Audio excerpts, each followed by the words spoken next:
Migration is the latest family adventure comedy from the studio that most recently brought us the Super Mario Brothers. And now that it's in theaters, will it be worth watching? Well, let's get into it. What's up, my dude? Your friendly neighborhood Tony here, and as I do with all my reviews, I'm going to give you a little bit of information about Migration, who made it, what it's about, all that good stuff. Then I'll go into the things I did and did not like about the movie, the pros and cons, and finally I'll let you know who I think Migration is for, if anyone. If that kind of thing sounds cool to you and you want to keep up to speed on all the new big movies that are coming out in theaters and on streaming, make sure you subscribe. Okay, so right off the bat, I'm gonna let you know this review is gonna be a little bit different than how I normally do things. For the most part, I try to fully script out all of my thoughts beforehand and kind of just read them off to you, essentially. But there are way too many movies coming out right now. I have a screening later today for Rebel Moon. I have another one tomorrow for Aquaman. So this is gonna be a little bit more off the cuff than I normally do. If you like that kind of review, if you prefer that over the more scripted thing, definitely let me know because I am all about doing things easier if I can. Okay, so let's start with some details about Migration so that way you know what the movie's about and who's making it. For one, as I mentioned, it's the studio that brought you Super Mario Brothers. It's Illumination. They also work on all the Minions and Despicable Me movies and all that. So they've been around for a minute, and you know, with Super Mario Brothers, I thought it was very, very good. The animation's always very good. And so I had kind of an expectation coming into this movie. Also, Migration is written by Mike White, whose name you might not be familiar with, but he's the guy that wrote School of Rock. So if you're around my age and you grew up with School of Rock in the early 2000s, that should give you kind of an idea where we're going with this one. The movie follows a family of ducks that live on a pond in, I think it's New England, and they've spent their entire lives on this pond. There's a father, a mother,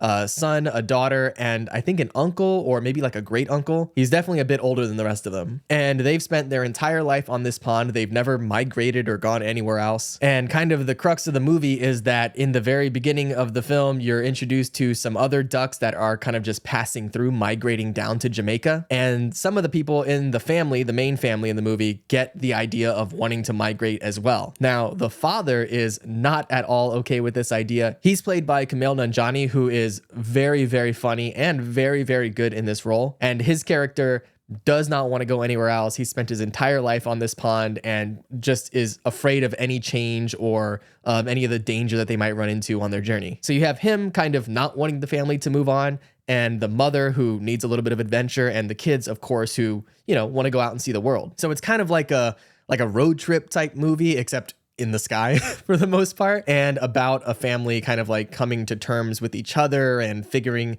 out what they do and don't want and compromising and all that good stuff. Now, I mentioned Kumail Nanjiani plays the father, who is great. You have Elizabeth Banks playing the mother, who's also very good. Danny DeVito plays kind of their crazy old uncle, and he's brilliant in his role. He is perfect as that character. As far as other notable names, Awkwafina plays this pigeon who is in New York City. So on their way through to Jamaica, they pass through New York City and run into her character. You've probably seen her in the trailer. And I feel like Awkwafina is always playing this kind of unhinged character in a lot of these animated movies. And she, you know, this is kind of like her little world that she lives in, and she does it well. So I like her in this particular movie. So yeah, let's go ahead and get a little bit more into the pros though, the things that I really liked about this movie. For one, as I mentioned, it's Illumination. It's a very well-known studio that's been very successful, and they do not disappoint with this movie. Now, is it going to blow you away with some of the animation and some of the visuals? No, I don't think so. You know, we've definitely seen, especially this year, some movies that look insane visually when it comes to animation, whether it's Spider-Verse or more recently with the Miyazaki movie, The Boy and the Heron. This is not going to be on that level at all. But at the same time, it is, you know, very well animated. There are a number of scenes when the family of ducks is flying out over, you know, away from the pond and over these trees. It's, you know, around fall time, so the leaves are changing colors. It does look very pretty. I think all of the characters are very enjoyable. They are a bit one note. You know, this movie is aimed more at kids, so you're going to have characters that are more caricatures or stereotypes of their character, but at the same time, it's enjoyable. They all do a very good job in their roles, and because this is aimed more at younger kids, I think they're going to enjoy that kind of personalities from their characters. So it all makes sense and it all works. I also, surprisingly, I thought the music in this movie was very good, better than I expected it to be. It really elevates the story, you know, when you hear the music kind of kick in when the characters are going through something particularly emotional or compelling. So that really worked for me. I also think even though the movie is, of course, aimed at younger kids, it works for the whole family. You know, there's a lot of jokes throughout the movie that I think people of all different ages are going to enjoy. And it teaches some pretty valuable life lessons as you're watching it. Every character in the movie is not perfect from the beginning, and so throughout the film, they kind of learn different lessons about how to deal with each other and how to adjust expectations and how to compromise and all that stuff. So yes, the kids are going to be learning lessons there, but maybe even some of the adults. So it's really well-rounded in that regard. There's also a really great sense of adventure. You know, I remember when I was a little kid and watching movies like, I don't know, Homeward Bound or any of these movies where a group of people go on an adventure together.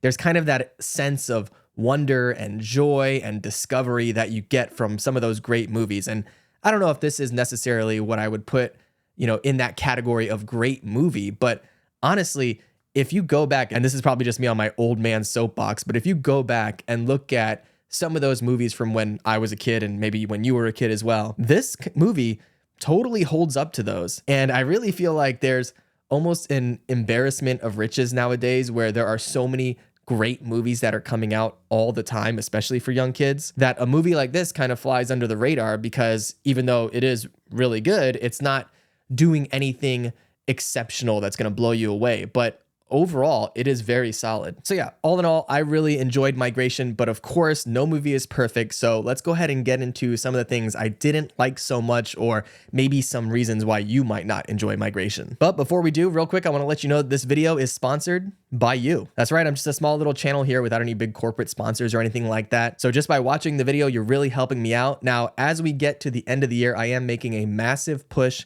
to try to get to 2,000 subscribers by the end of the year. We just got a couple weeks left here. So if you enjoy this kind of movie review, or maybe some of my short videos that I do to let you know what's in theaters or what's on streaming, if you think this is the kind of thing you're interested in, maybe go ahead and subscribe. Or if you have a friend that's into movies, maybe share one of my videos with them. Help me get to 2K by 2K24. So if you do, I appreciate it. All right, now on to the cons. I'm gonna be honest, there's not really a lot to hate about this movie per se. Even some of the things that aren't phenomenal about it still are pretty decent. It's kind of one of those movies that doesn't really do anything to offend. And I don't mean offend as in make you feel bad about something, but rather it doesn't do anything poorly. You know, you could say that maybe the story itself isn't super original, and that's fair. We've seen a ton of movies that are very much like this over the years. So if you're looking for something exceptional that's going to blow you away, I don't think this is that kind of movie. This is really something that you would watch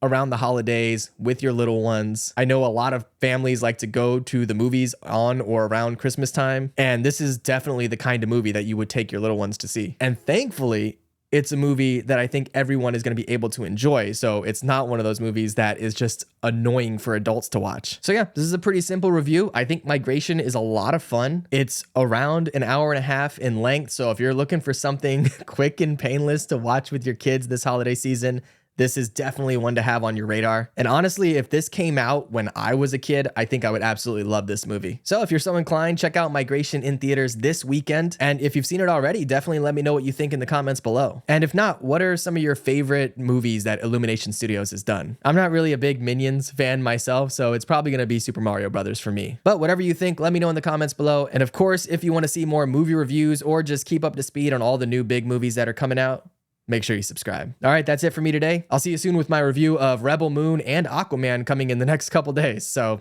be good.